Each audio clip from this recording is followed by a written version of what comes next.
Assalamualaikum warahmatullahi wabarakatuh. Kami dari kelompok 2 ingin menjelaskan mengenai sifat wajib Allah.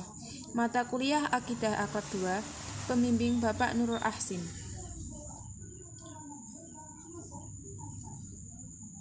Dari kelompok 2 ini, yang beranggotakan saya Mai Irahayu Ning Tias dan teman saya Wahda Nur Asna.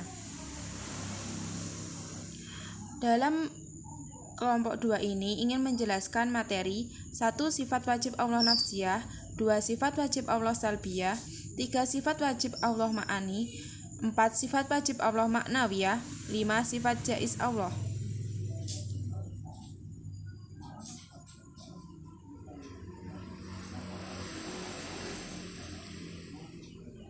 Part 1 ini akan dijelaskan oleh teman saya Wahda Nur Asna. Part 1. Sifat wajib Allah nafsiyah. Sifat nafsiyah yaitu sifat yang berhubungan zat Allah. Sifat nafsiyah ada satu, yaitu wujud. Wujud artinya ada. Adanya Allah Subhanahu wa taala dapat dibuktikan dengan adanya alam semesta dan seisinya ini.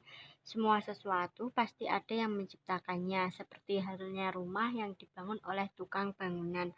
Dan sama seperti adanya alam yang pasti dibuat oleh Allah dan tidak mungkin alam muncul dengan sendirinya. Part 2. Sifat wajib Allah salbiyah. Sifat wajib Allah salbiyah yaitu sifat yang meniadakan adanya sifat sebaliknya, yaitu sifat-sifat yang tidak sesuai, tidak layak dengan kesempurnaan zatnya.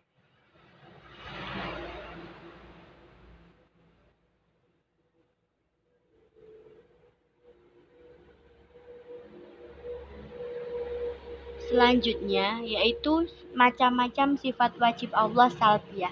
Yang pertama yaitu qidam atau terdahulu. Qidam maksudnya Allah Subhanahu wa taala itu terdahulu dan tidak terdahulukan oleh sesuatu yang lain. Maksudnya adanya alam semesta ini didahului oleh sang penciptanya, yaitu Allah Subhanahu wa taala. Tidak mungkin kan duluan manusia. Lalu penciptanya baru diciptakan, itu tidak mungkin. Yang kedua yaitu baqo atau kekal. Semua makhluk yang diciptakan Allah Subhanahu wa taala pasti akan rusak dan menuju kebinasaan. Maksudnya manusia, alam, dan bumi pasti semuanya akan rusak pada waktu hari kiamat atau pada waktu Allah menghendakinya, kecuali yaitu Allah Subhanahu wa taala. Beliau adalah zat yang maha kekal atau baqo. Mukhalafatul lil hawadisi, berbeda dengan ciptaannya, artinya berbeda dengan ciptaannya. Allah Subhanahu wa taala memiliki sifat yang istimewa dan sempurna. Sifat ini menjelaskan bahwa Allah Subhanahu wa taala memiliki sifat yang berbeda dengan makhluk yang diciptakannya. Manusia makan, minum, tidur, dan memiliki rasa lelah. Lah, kalau Allah itu tidak pernah makan, tidak pernah minum, dan tidak pernah beristirahat. Qiyamuhu binafsihi atau berdiri dengan sendirinya. Sifat ini menjelaskan bahwa Allah Subhanahu wa taala tidak membutuhkan bantuan apapun dan siapapun. Beda dengan makhluk yang ada di bumi ini. Pasti membutuhkan bantuan dari orang lain. Misalnya saja kita sudah lelah bersih-bersih rumah, kita pasti ingin membutuhkan bantuan orang lain. Kita ingin membuat meja, kursi, pasti minta bantuan atau membutuhkan orang lain. Yang kelima yaitu wahdaniyah.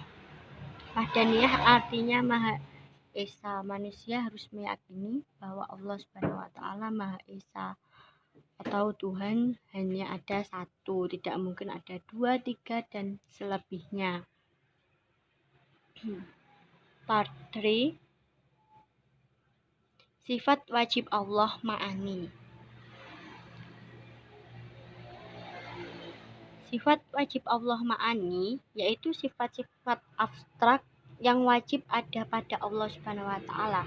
Sifat ma'ani ada 7, yaitu kudrat, irodah, ilmu, hayat, sama, basor, dan kalam.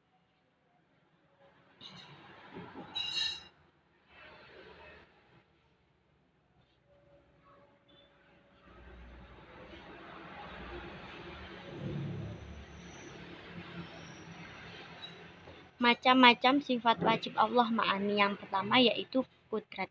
Kudrat artinya maha kuasa. Allah Subhanahu wa taala memiliki kekuasaan yang sempurna karena kekuasaan Allah Subhanahu wa taala tidak terbatas. Beda dengan kekuasaan manusia yang hanya sementara. Yang kedua yaitu irodah atau berkehendak. Irodah artinya berkehendak. Allah Subhanahu wa taala bebas menentukan kehendak atau kemauannya tanpa ada satupun yang memerintah atau melarangnya. Tapi beda lagi dengan manusia. Pasti manusia ada yang memerintahkan. Kalau perintahnya tidak dijalankan, pasti akan ada yang memarahinya. Ya, itu. Yang ketiga yaitu ilmu atau mengetahui.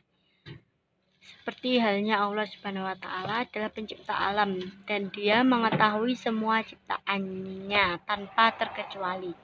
Yang keempat yaitu hayat, artinya hidup. Hidupnya Allah tidak sama dengan hidupnya manusia atau binatang. Manusia bisa mati, binatang pun bisa mati. Manusia tidak kekal dan binatang pun juga tidak kekal. Tetapi Allah akan tetap selalu hidup. Yang kelima yaitu sama, artinya maha mendengar. Tidak ada sesuatu yang tidak didengar oleh Allah. Semua suara baik yang nyaring, samar, atau yang tidak dapat didengar manusia pun dapat didengar oleh Allah. Meskipun kita dalam hati selalu iri, dengki, orang lain tidak dapat mendengar, tetapi Allah akan dapat mendengarnya. Ya, di sini saya akan melanjutkan penjelasan dari Mbak Wahda, yaitu sifat ma'ani Allah. Yang keenam yaitu basor. Basor artinya maha melihat. Allah Subhanahu wa taala dapat melihat segala sesuatu yang besar, kecil, bahkan tersembunyi tanpa bantuan alat untuk melihat. Allah itu cara melihatnya tidak sama dengan makhluknya. Sesuatu yang diperbuat oleh makhluknya yang ada di muka bumi ini itu akan diketahui oleh Allah dan akan dilihat oleh Allah. Misalnya, apabila kita melakukan suatu perbaikan, suatu kebaikan kepada orang lain, itu Allah mengetahuinya. Ataupun hanya niat saja, niat baik untuk orang lain, Allah itu akan mengetahui. Sebaliknya, apabila kita memiliki niat jelek kepada orang lain, Allah pun juga melihatnya. Kemudian 7, kalam artinya berkata. Kalam itu artinya berkata atau berfirman. Makhluk Allah itu dapat berkata karena bahasa. Bahasa yang makhluknya gunakan itu merupakan alat komunikasi yang sangat dibutuhkan agar sesama makhluk itu dapat berkomunikasi. Akan tetapi Allah itu memiliki cara sendiri untuk berkata. Caranya bagaimana? Allah itu berfirman.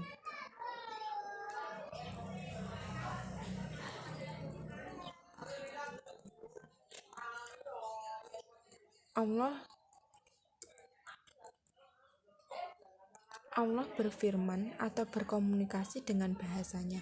Bahasa Allah yang disebut dengan kalamullah.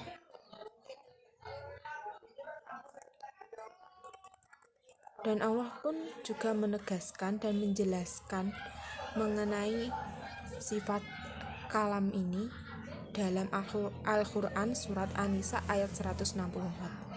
Bismillahirrahmanirrahim. Wa kalamallahu Musa taklima, yang artinya dan Allah telah berbicara kepada Musa dengan langsung. itu merupakan contoh dari Allah berfirman.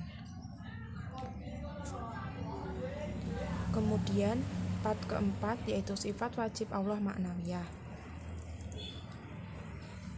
Sifat wajib Allah ma'nawiyah adalah sifat yang selalu tetap ada pada zat Allah dan tidak mungkin pada suatu ketika Allah tidak bersifat demikian. Adanya sifat Allah ma'nawiyah ini karena adanya sifat Allah ma'ani, atau sifat Allah ma'nawiyah ini menegaskan dari sifat ma'ani Allah. Sifat ma'nawiyah Allah ini terdiri dari 7 sifat, yaitu 1 Qadirun, yang artinya maha kuasa. Sifat Qadirun Allah ini selalu dalam keadaan maha kuasa. Allah tidak akan berhenti meskipun berkedip. Dan kekuasaan Allah ini yang ada di muka bumi ini. Sifat ma'nawiyah Allah Qadirun ini menjelaskan dari sifat ma'ani Allah, yakni sifat qudrat yang artinya kuasa. Kemudian 2 Muridan, artinya yang maha berkehendak. Sifat muridan juga menegaskan bahwa Allah mampu berkehendak atas segala sesuatu dengan sifatnya. Semuanya yang ada di muka bumi ini merupakan kehendak dari Allah Subhanahu wa Ta'ala. Apabila Allah tidak menghendaki sesuatu yang ada di muka bumi ini, maka tidak akan terjadi. Misalnya, seumpama itu ada, Allah akan berkehendak bahwa besok itu ada musibah. Akan tetapi Allah itu menghendakinya, maka Allah akan mendatangkan musibah itu pada besok. Sebaliknya, kalau Allah tidak berkehendak besok ada musibah, maka musibah itu tidak akan datang. Dan sifat muridan Allah ini menegaskan dari sifat ma'ani Allah, yaitu irodah. Kemudian sifat aliman. Sifat aliman artinya yang maha mengetahui. Aliman merupakan sifat yang menegaskan bahwa hanya Allah mampu mengetahui segalanya karena memiliki sifat ilmu. Sesuatu yang sudah kita lakukan di dunia meskipun tidak ada orang yang mengetahuinya, maka Allah akan mengetahui. Kemudian apabila kita memiliki niat baik, niat jahat, itu Allah juga mengetahuinya meskipun tidak ada orang yang mengetahuinya. Maka dari itu kita di muka bumi ini selalu berusaha untuk berbuat baik. Dan sifat aliman Allah ini menegaskan dari sifat ma'ani Allah, yaitu ilmu, yang artinya mengetahui. Kemudian yang selanjutnya sifat Allah Hayyan, artinya yang maha hidup. Hayyan merupakan sifat yang menegaskan bahwa Allah tidak mungkin tidak ada. Kalau Allah itu sifatnya itu tidak ada permulaan dan tidak ada akhirnya. Akan tetapi kalau makhluknya pasti ada awalan dan ada akhiran. Misalnya manusia diberi kehidupan, diberi hidup, maka nanti akan merasakan kematian. Akan tetapi tidak pada Allah, karena Allah itu tidak ada awalan dan tidak ada akhiran. Dan Allah ini memiliki sifat maha hidup, akan selamanya dan tidak ada akhirnya. Dan sifat hayyan Allah ini menegaskan dari sifat ma'ani Allah, yaitu hayat atau hidup. Kemudian yang selanjutnya Basiron yang maha melihat. Sifat Basiron Allah itu maha melihat, maka Allah akan melihat semua perbuatan yang dilakukan oleh makhluknya. Maka dari itu dalam kehidupan kita harus berusaha berbuat baik kepada orang lain. Tetapi niatnya jangan hanya karena pamrih, kita niatnya karena Allah Subhanahu wa Ta'ala. Karena Allah akan melihat sesuatu yang kita perbuat di muka bumi ini. Sifat basyiron Allah ini menegaskan dari sifat basyar Allah, yaitu melihat. Kemudian selanjutnya mutakaliman, artinya yang maha berfirman. Allah berfirman atau berkata. Allah Subhanahu wa Ta'ala berkomunikasi dengan bahasanya yang disebut kalamullah. Maha besar Allah atas segala firman-Nya. Allah itu berfirman dengan kalamullah. Kalamullah itu adalah bahasanya, bahasa Allah. Allah berkomunikasi dengan bahasanya, itu dengan kalamullah. Sifat mutakaliman ini menegaskan dari sifat ma'ani Allah, yaitu kalam, yang artinya berfirman. Kemudian part kelima yaitu sifat jaiz Allah. Sifat jaiz Allah adalah sifat kebebasan Allah. Sifat jaiz Allah sifat yang mungkin dimiliki dan boleh tidak dimiliki oleh Allah Subhanahu wa Ta'ala. Allah sangat berkuasa untuk membuat sesuatu dan tidak ada yang mustahil baginya. Sesuatu yang ada di muka bumi ini itu karena kehendak Allah, karena sifat maha kuasanya Allah. Sifat jaiz Allah itu pada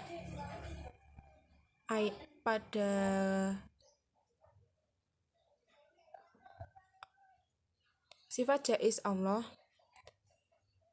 yaitu fi'lu kulli mumkinin aw tarkuhu, yang artinya memperbuat segala sesuatu yang mungkin terjadi atau tidak memperbuatnya. Segala sesuatu yang ada di muka bumi ini karena kehendak Allah, karena sifat jaiz Allah. Apabila Allah menghendaki maka akan terjadi, dan jika Allah tidak menghendaki maka tidak akan terjadi. Allah juga berfirman dalam Al-Quran yang menegaskan bahwa sifat jaiz Allah. Allah berfirman pada surat Al-Baqarah ayat 284. Bismillahirrahmanirrahim. Wallahu ala kulli syai'in qadir, yang artinya dan Allah maha kuasa atas segala sesuatu. Kemudian adapun kebebasan mutlak yang dimiliki Allah Subhanahu wa Ta'ala. Kebebasan mutlak yang dimiliki oleh Allah itu yaitu kebebasan untuk menciptakan atau tidak menciptakan segala sesuatu, atau menciptakan atau tidak menciptakan makhluknya. Allah juga berfirman dalam surat Al-Qasas ayat 68, yakni Bismillahirrahmanirrahim. Wa rabbuka yakhluqu ma yasha'u wa yakhtar ma kana lahumul khiyarah. Subhanallahi wa ta'ala amma yushrikun, yang artinya dan Tuhanmu menciptakan dan memilih apa yang Dia kehendaki. Bagi mereka manusia tidak ada pilihan. Maha suci Allah dan maha tinggi Dia dari apa yang mereka persekutukan. Surat tersebut menjelaskan bahwa apa yang hendak diciptakan Allah tergantung pada kehendaknya semata. Allah memilih sesuatu sesuai kehendaknya dan tidak ada pihak lain yang dapat mempengaruhinya.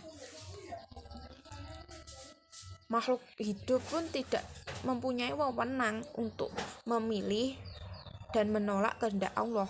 Jika Allah sudah menghendaki kita terlahir laki-laki, maka jadilah kita laki-laki. Demikian pula sebaliknya, jika kita terlahir perempuan, maka kita ditakdirkan perempuan, maka kita akan terlahir perempuan. Dan manusia di muka bumi ini hanya diberikan oleh Allah hak untuk memohon kepada Allah. Jika kita memohon dan Allah pun mengabulkan, maka apa yang dikehendaki Allah akan sama dengan manusia atau sama dengan makhluknya. Sebaliknya, jika Allah tidak menghendaki doa kita, maka keinginan manusia tidak akan terjadi dan tidak akan dikabulkan oleh Allah Subhanahu wa Ta'ala. karena semua itu tergantung pada kehendak Allah. Demikianlah presentasi dari kelompok 2. Terima kasih. Apabila ada salah kata kami mohon maaf, dan semoga materi yang kami sampaikan bermanfaat. Wassalamualaikum warahmatullahi wabarakatuh.